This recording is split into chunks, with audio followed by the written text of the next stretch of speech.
There is a rule every Air Force believed in 1943. You do not take a heavy bomber, big, slow, wounded, and expect it to survive alone over enemy territory. You do not outfight interceptors with speed, agility, and altitude advantages. You do not bring a B-24 Liberator into a knife fight with the Luftwaffe and walk away. Every pilot knew this. Every gunner knew this. Every commander planned around this truth. Heavy bombers were never supposed to fight alone. They flew in formation. They survived by overlapping fields of fire. They depended on altitude, mutual protection, and fighter escort. That was the rule. But in 1943, over the burning oil fields of Ploesti, one B-24 and its crew shattered that rule in a way Germany could not believe. Because on that day, a single, damaged Liberator fought off wave after wave of Luftwaffe fighters, survived a sky filled with flak, and completed a mission that struck one of the Reich's most vital resources at its heart.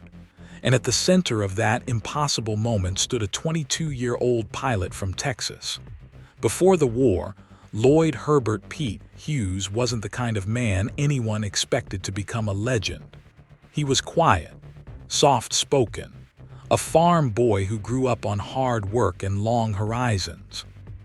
But inside the cockpit, he had something rare: calm under pressure, precision under stress, and a stubborn refusal to quit. At age 22, he was already flying one of the most dangerous Allied missions of the entire war, the low-level raid on Ploesti, Hitler's primary source of aviation fuel. Nearly one-third of Germany's oil came from this single region. Destroy it, and the Reich's ability to wage mechanized war would begin to choke. The stakes were enormous. The planning was unprecedented. 5 bomb groups, 177 B-24s, a flight path of more than 2,400 miles at treetop height to avoid radar. No escorts, no backup, no second chances.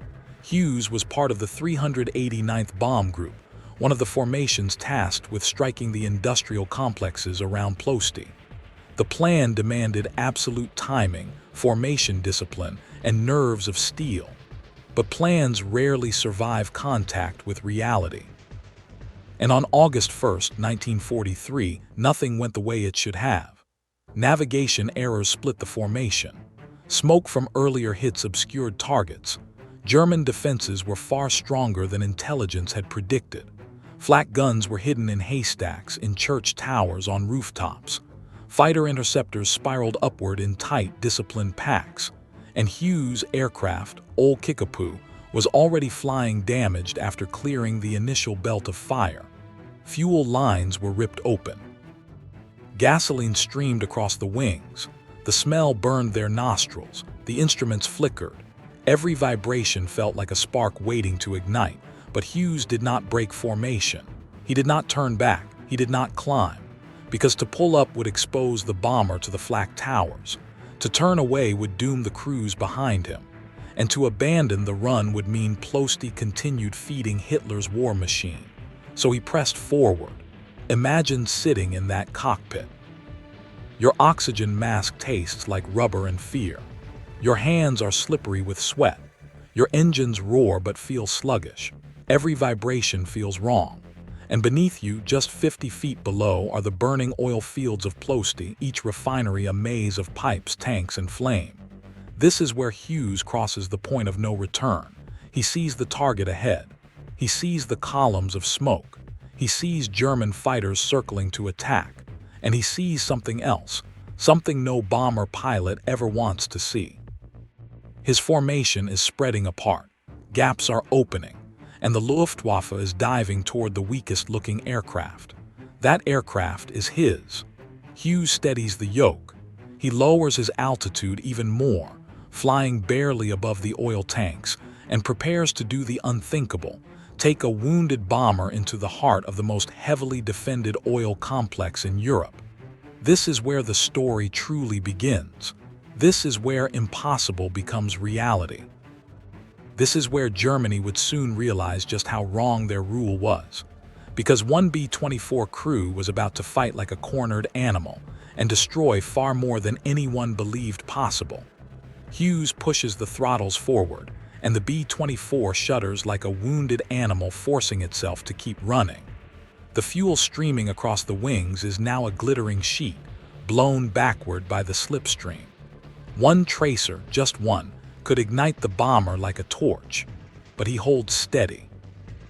Because the refinery complex is directly ahead, White IV, one of the most critical components of the Ploesti oil network. Destroy it and Germany loses millions of gallons of fuel. Miss it and the entire mission risks becoming a costly failure. The altimeter reads 30 feet, less than the height of a telephone pole. They are now flying lower than many rooftops. Behind Hughes, his crew braces, LT. John McLean, co-pilot T/SGT. James McCauley, engineer S/SGT. Thomas L. Benson, tail gunner S/SGT. Harry R. Sands, waist gunner SGT. Samuel E. Stearns, radio operator S/SGT. Ed Hirer, nose gunner. Every man knows he is trapped inside a gasoline-soaked steel box, and above them, circling like vultures, German fighters close in. Me-109s, FW-190s, twin-engine Me-110s seeking easy prey. They see old Kickapoos leaking fuel. They see her wobble. They see the gaps in her protective formation. To them, she is the weakest kill. Hughes sees them. He does not break. He cannot. Hold her steady, McLean says quietly. The flak begins again, this time at point-blank range. Guns hidden in water towers. Guns mounted in rail cars. Guns firing horizontally at an aircraft flying too low for traditional anti-aircraft. Each blast is a hammer. The B-24 groans. Metal screams under pressure. And ahead, closer now, are the refinery tanks. Huge, cylindrical, bright silver, filled with thousands of gallons of fuel. A single spark could engulf the sky. Yet Hughes stays low, because to climb is death. To climb is to enter the flak belt. To climb is to abandon the carefully planned bombing run. He keeps the bomber level. He keeps the wings steady, even as bullets chew the fuselage, even as flames lick the tops of nearby storage tanks. Then through the smoke, the target appears, White IV, the beating heart of the German oil network, a maze of pipes, storage drums, pumping stations, steam stacks belching black clouds. The bombardier calls out, bombs away in 10 seconds, 10 seconds. 10 seconds in which every tracer, every shell, every mechanical vibration could ignite the gasoline coating their left wing. 9 seconds. The first German fighters drop in from above. Benson in the tail turret opens fire, stitching 50 caliber rounds toward the diving shapes. 8 seconds. McCauley reports, fuel pressure dropping. The engines cough, stutter, catch again. 7 seconds. The fighters close. Sands, firing from the waist window, rips a line into a 109's radiator. The German peels away trailing smoke. 6 seconds. Flak explodes so close the blast slams the crew against their harnesses. The cockpit glass rattles like it's about to shatter. 5 seconds. The bombardier shouts, steady, steady. 4 seconds. The smell of fuel fills the cockpit so heavily the men can taste it. 3 seconds. A round hits the number 2 engine cowling. Metal fragments spark off the leaking fuel tank. The entire crew holds its breath. 2 seconds. Hughes lowers the bomber even further, so low the wheels nearly skim the ground. 1 second, bombs away. The B-24 leaps upward as the payload drops, 3,000 pounds of explosives falling directly into the complex. The shockwave hits immediately. The refinery erupts. Columns of fire roll upward. Oil tanks burst like overfilled balloons. Flames surge so high they scorch the bomber's belly. But Hughes is not done. He must escape. He banks slightly right, still impossibly low, still bleeding fuel. And now the Luftwaffe sees its chance. 3 Me-109s dive simultaneously. Benson tracks the first. He fires. The German slices past too fast for a kill, but the second lines up perfectly right on the injured bomber's tail. Benson swivels, leads the shot, squeezes, the 109 jerks hit. It rolls, loses altitude, then disappears behind a burning storage tank, but the third attacker is already coming, and from this angle Benson can't reach him.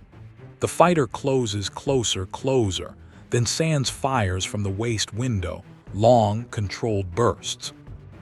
The fighter pulls up, misses its firing window, and circles for another attack. But now the real nightmare begins, because the bomber is alone, separated, wounded, flying low over terrain filled with flak towers and flat-roofed gun pits. Hughes tries to climb just enough to clear the next row of tanks. The plane lurches. The number 2 engine sputters. Fuel geysers off the wing in shimmering arcs. A burst of flak hits the right side. The tail shakes violently.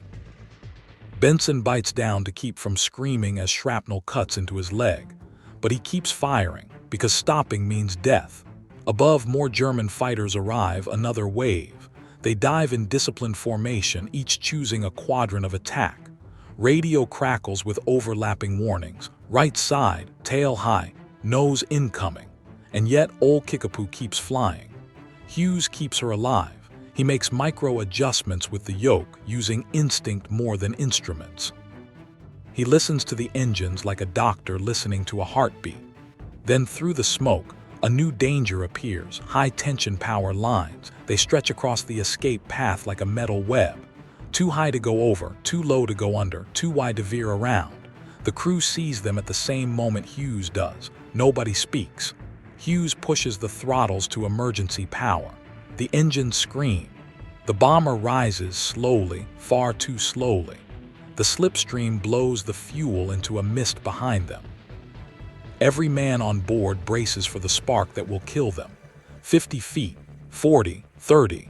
The wires loom. 20, 15, 10. Hughes pulls. The bomber claws upward and they clear the lines with inches to spare.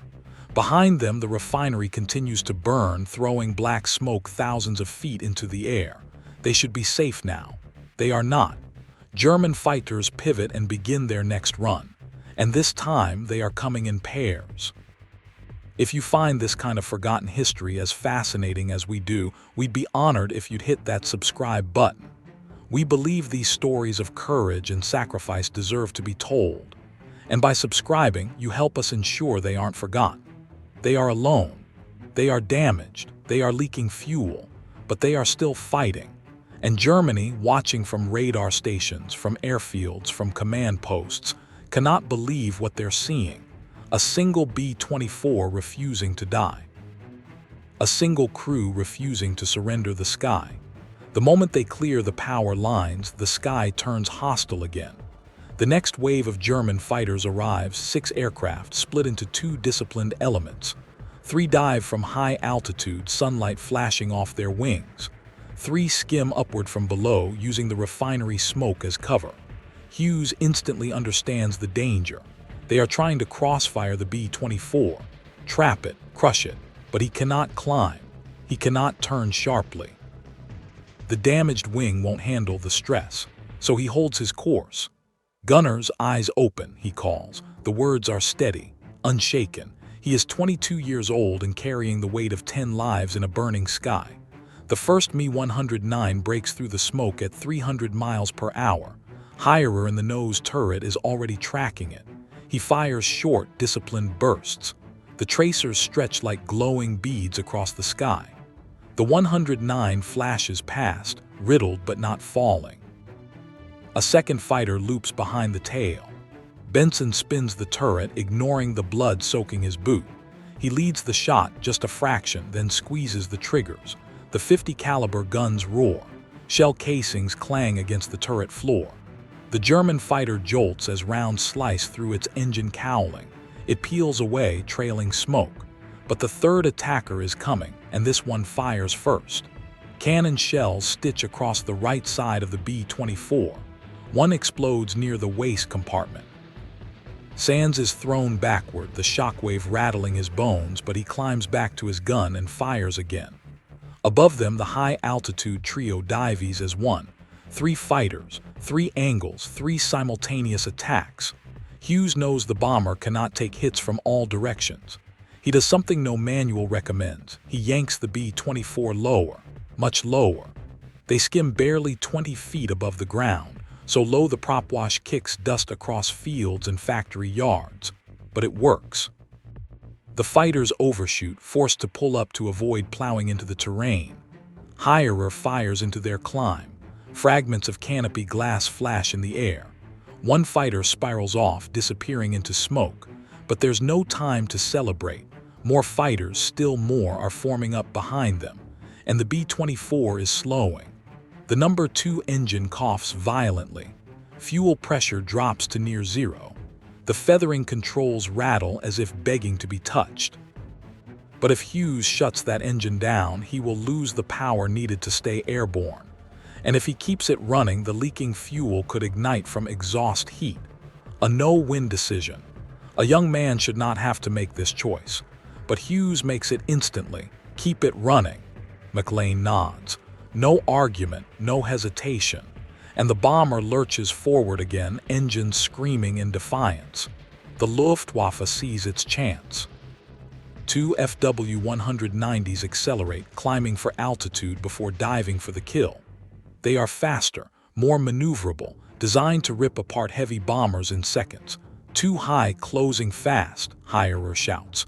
Hughes doesn't look, he doesn't need to. He can feel the sky tightening around them. The FW-190s roll inverted and drop into a perfect firing run. Cannon shells detonate around the bomber. The tail jerks. The rudder shakes violently. Benson nearly loses grip on his turret controls. Macaulay shouts through the intercom. Left wing hit, fuel streaming worse. Another burst rips through the fuselage. The radio compartment fills with smoke. Stearns coughs hard, fighting to stay conscious. But the gunners keep firing. A constant, disciplined rhythm, never panicked, never wild. Hirer hits the first attacker square in the wing root. The FW-190 snaps sideways, trailing fire. But the second attacker is now in perfect position. His guns light up. A storm of cannon shells scream toward Old Kickapoo, until Sands cuts loose from the waist window with a blistering burst of fire. Several rounds strike the FW-190's canopy. The German flinches. His aim breaks. He pulls out too late, veering off wide. But the blast wave from his missed shots rocks the bomber so violently that Hughes has to fight the yoke with both hands. The B-24 drops another 8 feet in altitude. They are now flying so low that the belly almost scrapes treetops and smokestacks. And the fighters are not stopping. 3 Mi-110 heavy fighters join the hunt, each carrying twin cannons and multiple machine guns. They approach in a staggered line, one high, one level, one low. Brace, McLean warns. The low attacker fires first. Rounds tear into the bomb bay doors. The vibration rattles cans, tools, and empty bomb racks. Sands swivels and fires downward, forcing the fighter to break away. The level attacker comes next. Hirer hits him early, taking out his left engine. The fighter begins a slow death spiral. The high attacker drops into a steep dive. Benson aims, fires, misses. The German is locked in. He lines up, adjusts, prepares to unleash a point-blank cannon burst that will rip the bomber apart, and Hughes pulls the most reckless maneuver of the flight. He banks left, hard, at treetop altitude. The left wing dips so low it nearly touches the ground. The slipstream blows dirt and debris into the air. McLean shouts something lost in the chaos. The bomber shudders, metal creaking under forces it was never designed to withstand. But the maneuver throws off the Mi-110's aim. Its cannon burst detonates harmlessly into a field. Hirer seizes the opportunity. He fires 2 short bursts. The rounds hit the German's cockpit. The Mi-110 snaps upward, staggers, then drops out of sight. The surviving fighters regroup. They hesitate. Germany has thrown everything at this bomber: Mi-109s, FW-190s, Mi-110s, flak belts, barbed wire fields of gunfire. And yet this one B-24 still flies, still fights, still refuses to die. What the Germans do not know, what nobody can know, is that every second Hughes remains in the air is a miracle. The gauges are sinking, fuel lines are open wounds, engines are misfiring, The wing is soaked in gasoline. The fuselage is perforated like tin. And yet the bomber flies on. The crew is exhausted, bruised, bleeding, breathing smoke, but they are alive. And ahead, just visible through the thinning haze, is open countryside, escape. A chance to reach the rendezvous track, a chance to survive, but the Luftwaffe is not finished. One last squadron, 3 fighters, moves into position. Their orders are clear: do not let this bomber escape. The final trio of fighters closes in, silent at first, like shadows sliding across the sky. They are fresh, refueled, unscarred by the furnace of the refinery. Their engines hum with lethal confidence. And ahead of Hughes lies a barren stretch of fields and low hills. No cover, no smoke, no complex to weave through. Just open air. Perfect hunting ground for the Luftwaffe. 3 more coming fast, McLean says. The crew braces, but Hughes, he does not blink. He adjusts the yoke, leveling the bomber as best he can. He knows the truth: they are nearly out of time. Fuel is pouring off the left wing in shimmering rivers. The number 2 engine coughs violently, shaking the entire aircraft. If it quits, the bomber will lose power and spiral into the ground. But Hughes keeps it alive through sheer will. The first fighter dives. Higher fires from the nose turret. Tracer streams carve the sky. The 109 dodges, rolls, resets for another run. The second arrives from the rear. Benson grips his turret controls with hands slick with blood. He fires. His rounds smack into the German's fuselage. But the 109 keeps coming, closing, tightening, ready to fire. Steady, Benson mutters. He leads the shot, a fraction more, just 1 heartbeat. Then he pulls the triggers. The 109 erupts into flames suddenly, violently, before spiraling into a field below. But the third attacker, untouched, slips into the bomber's blind spot. That is the danger. Every aircraft has one, and this fighter has found it. He lines up behind the left wing, the already damaged, fuel-soaked wing, and opens fire. Cannon shells rip through aluminum. The wing screams under the impact. Fuel sprays in a shimmering mist. The engine sputters, choking on air. Macaulay yells, "Left wing on fire, we've got flame." A tongue of fire licks outward along the fuel stream. And just like that, old Kickapoo becomes a torch in the sky. The crew knows what that means. They have seconds, not minutes, seconds. Hughes has one final decision. He could order bail out. He could save himself and maybe 2 or 3 crew members, but the bomber is at low altitude, too low. Anyone bailing out risks hitting the ground before their chute opens. And there's something else. Below them lies a village, a cluster of Romanian homes, families, children. If the bomber falls into the village, it will burn everyone inside it. No one speaks. They don't have to. Hughes holds the bomber steady. Smoke fills the cockpit.